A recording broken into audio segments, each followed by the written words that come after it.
तुम्ही पूर्ण महाराष्ट्रातून एफएसओ फूड सेफ्टी ऑफिसरमध्ये प्रथम महाराष्ट्रातून एक नंबर आलात, त्याबद्दल तुमचं कसं वाटतंय आता? म्हणजे खूप आनंद होतोय की मी महाराष्ट्रातून प्रथम आलेलो आहे.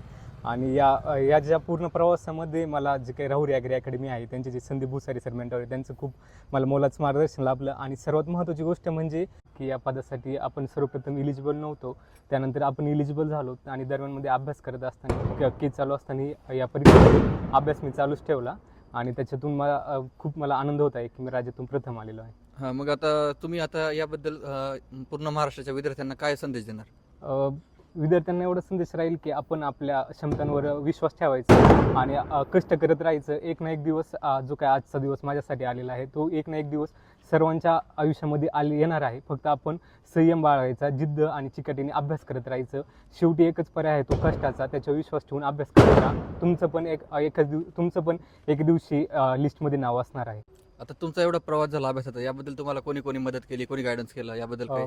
या पदासाठी जर बघितलं तर जे काही राहुरी ॲग्री इंजिनिअरिंगचं ॲल्युमिनी असोसिएशन आहे, त्यांचं सर्वांचं जे काही त्यातले वरिष्ठ असेल, त्यानंतर सहकारी असेल, कनिष्ठ असेल, सर्वांचे मला वेळोवेळी मार्गदर्शन केलं आणि त्यांच्या प्रयत्नातून मी आज या उच्च पदावर माझी निवड झालेली आहे. त्याबद्दल मी सर्वांचे आभारी जगात आहे. आपण महाराष्ट्रातून पहिले आलात, तर प्रदीप सर आपले पहिल्यांदा खूप खूप अभिनंदन. तर या प्रवासामध्ये आपल्याला कोणाकोणाचा सपोर्ट भेटला याबद्दल थोडे सांगावे. निश्चितच या प्रवासाबद्दल माझे घरचे आई वडील असेल, माझी बहीण, मला चारही बहिणींचं वेळोवेळी मार्गदर्शन, त्यानंतर माझे भाऊ, या सर्वांचं मला वेळोवेळी मार्गदर्शन लाभलेलं. तसेच जे काही राहुरी ॲग्रिकल्चर इंजिनिअरिंगचे ॲल्युमिनी असोसिएशन आहे, त्यातले सर्व वरिष्ठ, त्यानंतर सहकारी आणि कनिष्ठ, या सर्वांचं मला वेळोवेळी मार्गदर्शन लाभलेलं आहे.